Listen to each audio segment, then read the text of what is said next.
ENA is a series of marvelously crafted and brilliant animated shorts made by Joel G. The shorts boast some really nice and incredibly stylized animation, some good voice acting, amazing direction, and also a massive headache because what the actual fuck does any of this mean?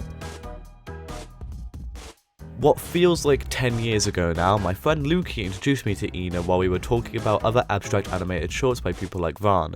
Then Lukey mentions this thing that's similar called ENA. I reply, what's ENA? And then in the middle of my science lesson I've been through the whole series because fuck online school.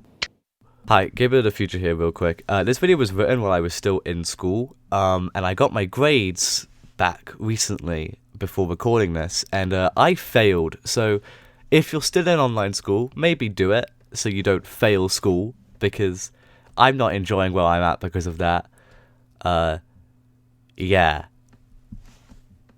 Don't fuck online school, or school in general really. It's pretty important. And as soon as I finished it, I pretty much knew that I had to do some kind of video on it at some point, especially when me and Lukey gave ourselves headaches trying to figure this shit out. ENA revolves around ENA, brilliant start there Gabriel, and their friend Mooney as they go on weird and incredibly abstract journeys through this fantastical headache-inducing world. ENA's design was apparently influenced by the guy in the mirror painted by Picasso. Picasso's work was incredibly experimental and interpretive. No one fully understands what Picasso's paintings mean or represent, especially his later works, and I think it's a great parallel you could draw to ENA. Now, I'm really not saying the writer views themselves as the next Picasso, I'm not. Everything in this video is fully subjective, even more than most of my other videos. In fact, I implore everyone here to watch ENA and make your own minds up before letting my dumbass do it for you. I've linked every single ENA short in the description, it's literally free on YouTube. And Auction Day, the first short, is only a few minutes. Then if you like ENA and want to hear some dumbass pretend to know what he's talking about, come back. But I implore you to watch the shorts first because they are unique and fantastic, and there's nothing like them on this platform.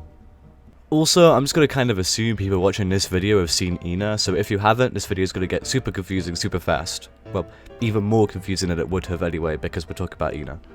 ENA themselves could be an allegory for a huge amount of things. They appear to have multiple personalities, which could hint at a metaphor for dissociative identity disorder. The End of Extinction Party definitely hints at this, although a more likely idea in my opinion is bipolar affective disorder. Bipolar is a better allegory than DID in my opinion because ENA doesn't fundamentally change when their voice and design does, it's more their mood and feelings, which lines up much better with bipolar at least from my research.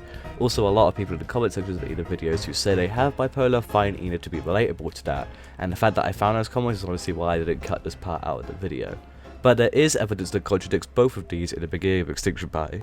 I have some urgent information to communicate to my pal Mooney. Your exterior isn't up to our community's typical standards. Present a blood sample at once.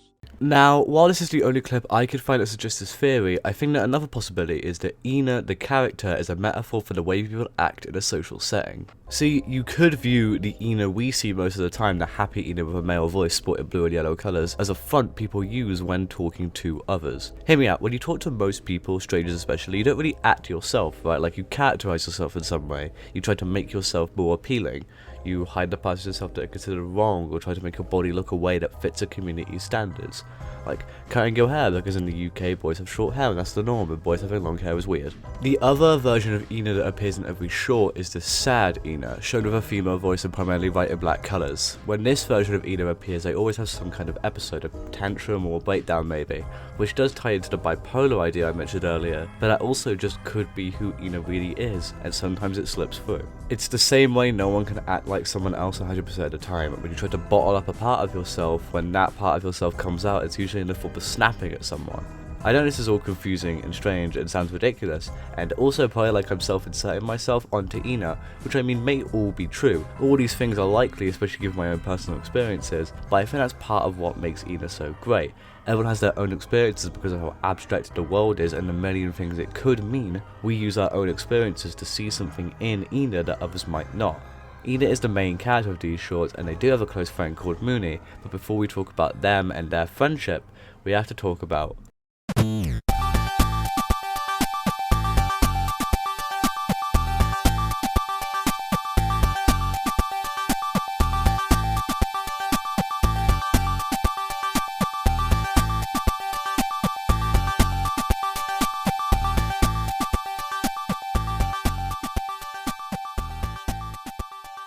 Temptation Stairway is the third and most recent ENA short as of recording this video. Temptation Stairway is 100% the reason this video exists. Before this point, ENA was an interesting series that if I had more content I would do a video on, but with this massive video, wow. This is funny enough where my friends started having problems. Temptation Stairway is ENA turned up to 1100, and therefore it makes less sense than ever before. It has more random moments, and everything else is up to its extremes.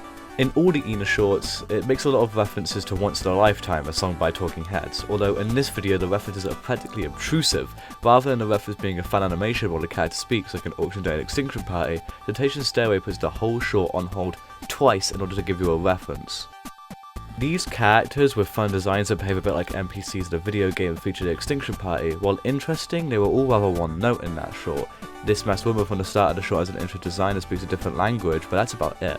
However, the characters that fill the same role in Temptation Stairway are insanely unique, and it feels like there's a whole short written about them. For example, there's Ulysses, who has a ton of different voices and tones, each one reflected by a pattern on his hands, all of which were edited in some way to make them sound distinct and makes the dialogue really difficult to interpret. Going back to Extinction Party for just a second, all of the characters in Extinction Party have dialogue that directly relates to what's going on. Extinction Party revolves around ENA looking for Mooney, and each of the characters mention that in some way.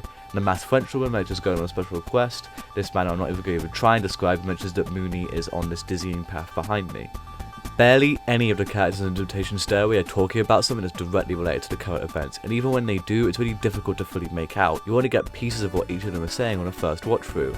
A good example is this masked figure that's connected to this man riding a unicycle that never explained away, who starts out mentioning that ENA is its grandmother and then saying Tehran over and over again, making this character seemingly completely useless until the Tehran becomes important over 10 minutes later.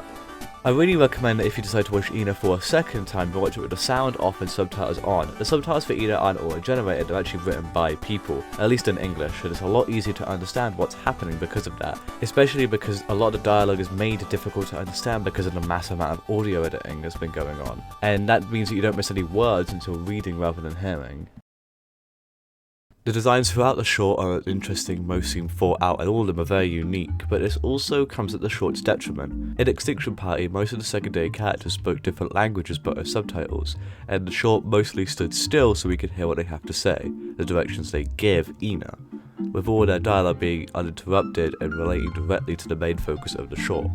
But in Temptation Stairway, there's always too much going on at once. When you meet the first secondary character, this frog, ENA has just started a chase to catch up with Runas, who is implied to be this giant thing walking around as mannequins, which are slightly implied to be other ENAs trying to climb it, but all for what our ENA is also on a timer. And because any shot outside of conversation in Temptation Stairway is in this kind of first-person perspective, you feel like you're the one running out of time. So when ENA interacts with this frog, it's really difficult enough to compute what he's saying.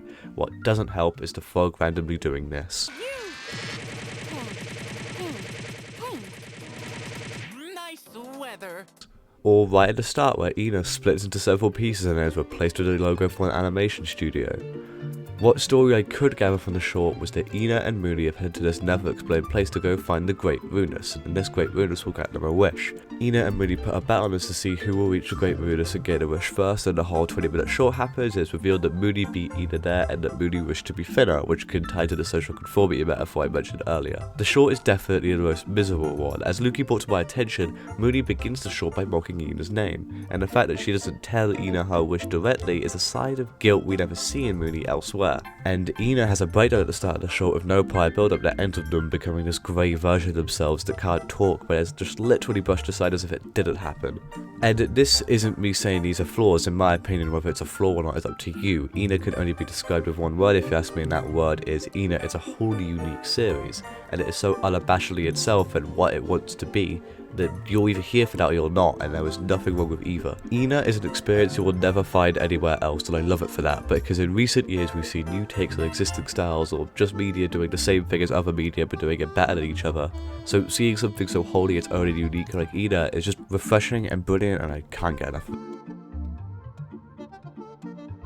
Now, I put that outro bit there because for all extensive purposes, this is where the video ends for most people. I've said everything I feel safe saying, I've said everything I think has actual merit. But, if you're willing to humour me, I have some dumbass, completely batshit insane theories as to why Temptation Stairway feels so out of place in the context of the rest of the series. I think that Temptation Stairway, the short itself, is ashamed of what it is. See, I think the reason the short cranks everything up so high, why it's so distracting and always gives you this sensory overload, is because the short itself is ashamed of the fact it's an ENA short, and such a simple one at that. The ENA shorts are all very simple slice of life stories on paper when you boil them down. Auction Day is about ENA and Mooney going to the auction, Extinction Party is about ENA looking for Mooney, and Temptation Stairway really just boils down to a race between ENA and Mooney on to see who can get to Ruiners first. That's it, really. But the shorts have these simple stories that are then filled with additional meaning. So you get people in the comment section writing essays about what the meaning behind each character is, what the meaning behind every scene, every talking heads reference, every other minuscule detail from ENA's colours to the aspect ratio change at the start of Extinction Party.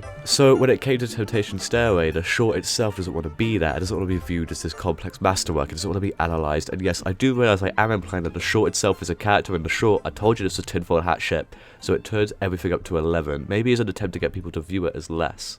I mean, think about it, you're the follow-up to some really beloved and looked up to shorts. Extinction Party built off of Auction Day, so you've got to build off of Extinction Party, you've got to do better and better and better. You make the video over 3 times as long, the new side characters of layered designs and lines. You're going to make people know that you're referencing talking heads if you have to put the whole short on hold to say it.